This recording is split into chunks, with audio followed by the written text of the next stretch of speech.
We're back! May mili tayo ng pyesa ni Born ng Raider 150 ko. Punta tayo sa Chris Cycle Motor Parts. Pag nainip ako sa Shopee, kila Boss Chris ako napunta.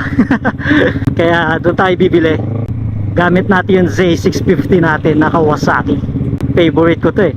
Iba ang power. Siyempre, dadaan muna tayo sa shop ng pinsan ko. Dito lang sa Mabini. Kasi, baka bumili ako ng pyesa, wala rin gagawa. Kaya dadaanan muna natin sila. At sana, nagana yung mic ko. Isang beses nag-vlog ako, hindi pala nakasuksok maigi. So wala akong, ayun, nandito sila.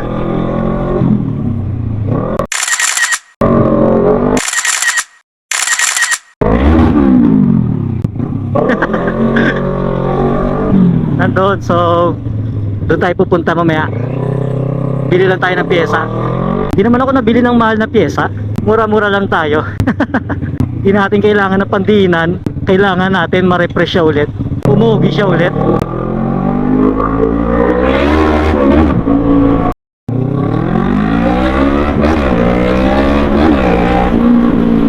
Tapos nagtatalsigan pa rin yung gamit ko sa bag sa likod, no? Hindi pa totaling finish si Raider. Hindi pa siya talaga totaling tapos. Wala naman kasi tayong budget na malaki para sa kanya.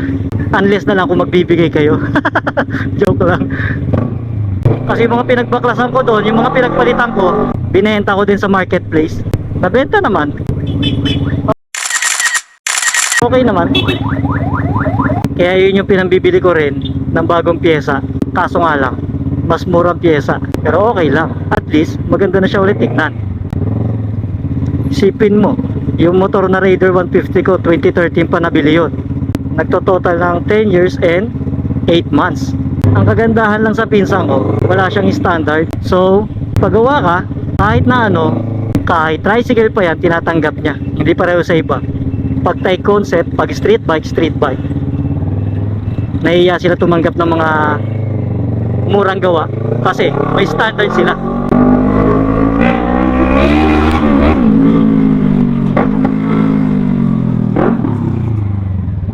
Sa pinsan ko, wala. Hoy!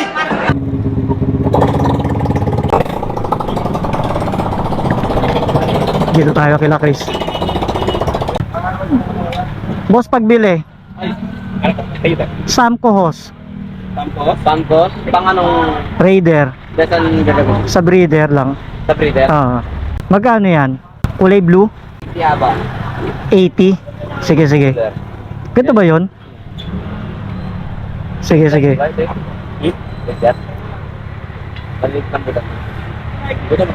Michael! Ito kaya. Baka maliit yan, hindi ba? Pag mali, tali mo. Sige. At saka yung pan-tensioner na adjustable. Dami yung tino dito, ang dami lang shaka po. Meron din sila mga JRP, extended na swing arm. Aerox PCX siguro yan, tsaka NMAX. Meron din sila mga alloy na tipos, alloy na tangke. Ito lang, umuray sa. Kulay gold? Wala kahit silver lang? Hindi, pero ganito nga lang, umuray lang. Oo, okay lang yan. Pero naman iba kulay. Silver kulay. Oo, silver lang. Meron din sila mga hand grip, mga center spring, mga bola, drive face, pulley, torque drive, clutch lining pa. Halos lahat nandito na, pati crank cover sa gilid. May mga gold bolts din sila, tsaka white bolts. Gagawang laki na. Sana. Tsaka gold bolts neto.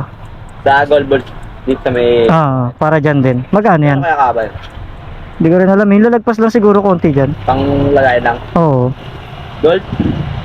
Maganda dyan, white lang siguro. White bolts lang. Okay. Okay lang yan. Para clean lang. Yan. Okay na. Yan Bads, ayusin bads siya. Sima. Kaya na tayo mamaya.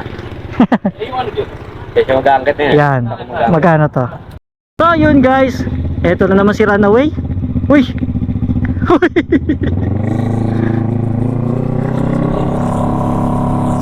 Sa gitna nag-jogging, no? So yun guys, nakabili na tayo kila Boss Chris Motorcycle Shop. Diyan ako nabili pag nainip na ako bumili sa Shopee. Yung kailangan ko na.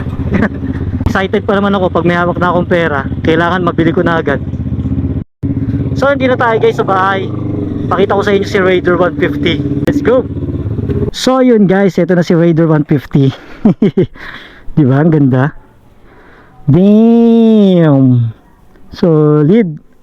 Isipin nyo, konti lang yung binabala kong palitan dito. Ngayon na parami na. So, unahin natin dito sa upper body.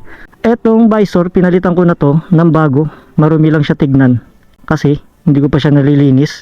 Etong headlight, napalitan ko na to na isang buo. Kung naalala nyo, naka-angel's eye siya. Ngayon hindi na. Pero, same color pa rin. And itong fender, nabili ko na to sa Shopee.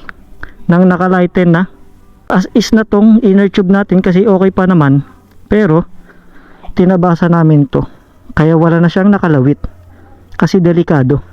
Etong lever, hindi ko pa to napapalitan kasi short na tayo sa budget. Etong switch, napalitan ko na to pero stock pa rin. Domino siya na stock ang design. Itong hand grip, dati na to. Etong tipos, to yung napalitan ko na ng bago. Kung naalala nyo, ang dumi niyang tignan sa Racing Boy kasi ang dami niyang paliko-liko. Diba? Napalitan ko na yan. Tipos alloy hanggang ilalim.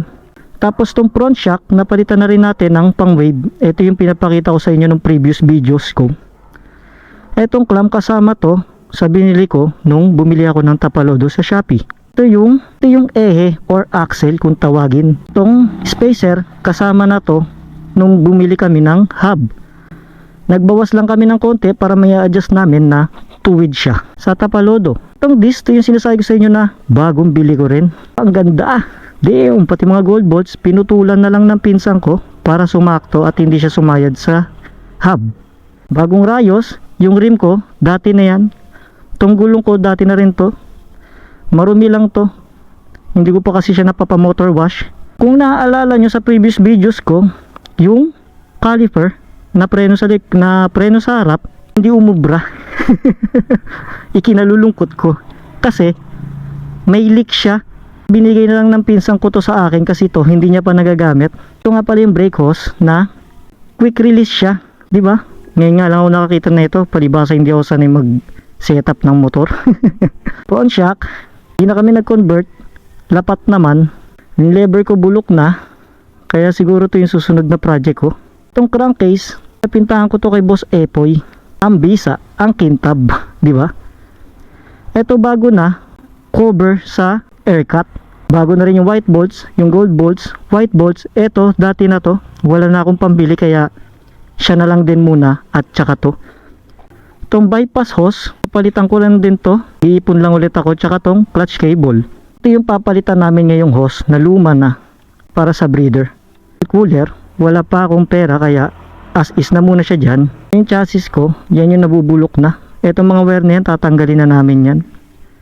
Bulok na ang chassis ko. Mama, papa, baka naman. Palibasa wala akong pambili bagong JRP. Ito na lang muna ginamit namin luma na shifter. Tinabas lang namin yung extension niyang pag ganun. Etong shock up, as is na to, niregalo sa akin to last year ng pinsan ko.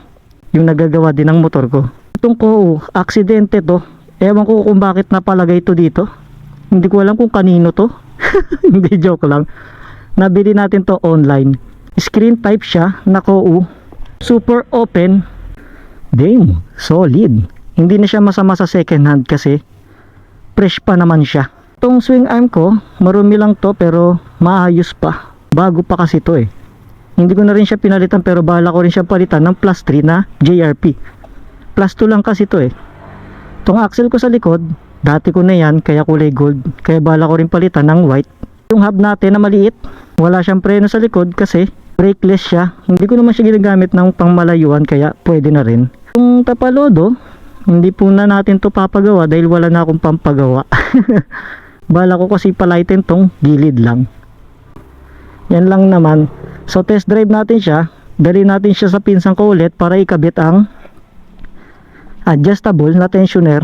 Kasi pag to in-adjust, kailangan tanggalin tong takip, tong cover, para makita kung okay ang pagka-adjust ng sikip.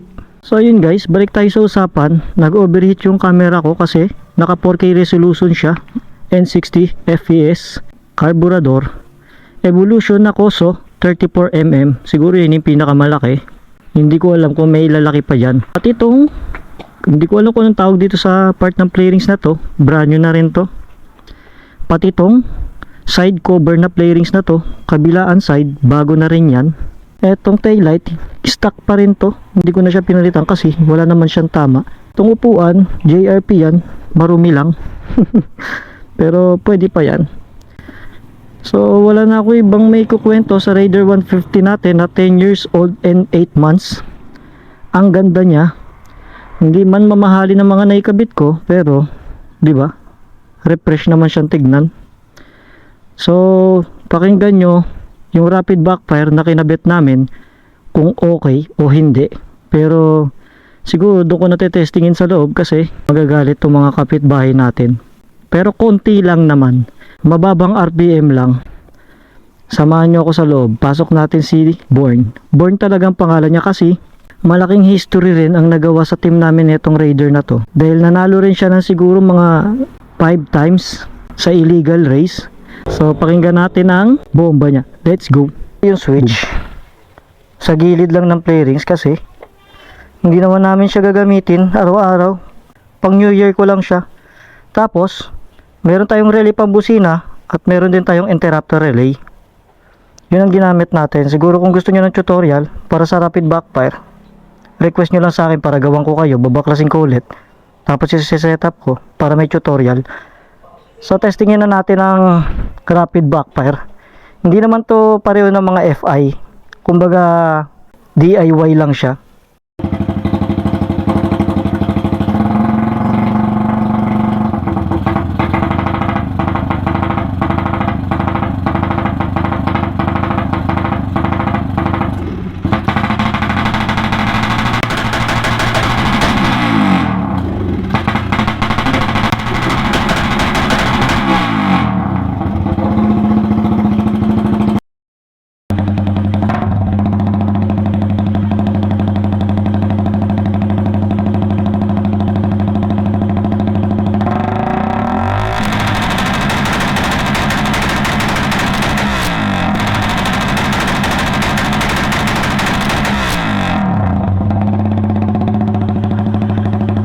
Ang ingay pala nito. Tinesting ko sa amin. Oo, grabe. Ang sarap pakinggan ba? Ano ba, naka-vlog ka ba raw? Maglalabas daw ng kwento. Akala ko maglalabas ka ng pera eh. Update ko na lang kayo ulit sa susunod na video ko kung ano yung mga bagong ikakabit. Let's go.